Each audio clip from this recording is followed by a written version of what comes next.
Dumako naman tayo sa Pag-asa DOST para silipin ang magiging lagay ng panahon sa araw na ito.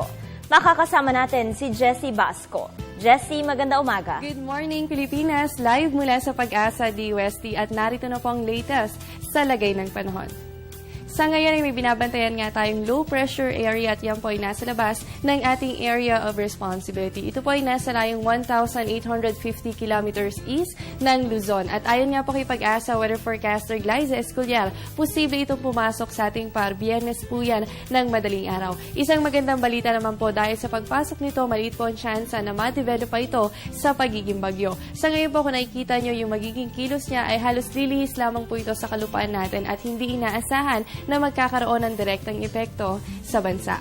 Sa ngayon po, tanging southwest monsoon lamang o hanging habagat ang nakakaapekto po dito sa may extreme northern Luzon. Pero kung mapapansin nyo po, meron tayong weak southwest monsoon dito po sa Visayas at Luzon area. Pero ito po ay hindi nagdudulot ng mga pag-ulan. Samantala, yung apektadong area naman po nito sa extreme northern Luzon kung saan po meron nga light o meron po tayong light hanggang yung katamtaman na hangin. Yan po ay posibleng magdulot ng occasional rains o yung panakanakang pag-ulan sa Batanes, kasama rin po ang Calayan at ganun din sa Babuyan Group of Islands. Samantala, dito po sa atin sa Metro Manila at sa titirang bahagi pa ng bansa, kabilang po ang buong Visayas, ganun din ang buong Mindanao, fair weather conditions po tayo, liban na lamang sa mga pulupulong pag-ulan o pagkilat at pagkulog. At sa aming pagbabalik, alamin natin kung paano nga ba nabubuo ang isang bagyo. Yan makalipas ang isang paalala. Ngayon na meron tayong binabantayan na low pressure area, alamin din natin kung paano nga ba nabubuo ang isang bagyo. Nabubuo ang isang bagyo kapag ang sea surface temperature ay nasa 26.5 degrees Celsius o mas mataas pa dito. Kailangan din po ang rapid cooling with height o yung mabilis na paglamig ng temperatura.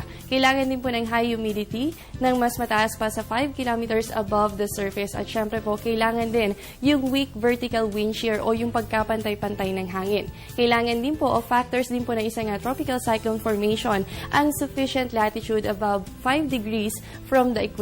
Kailangan din po na kapag nabubuo ang isang bagyo, dapat po ay meron tayong fully developed low pressure area.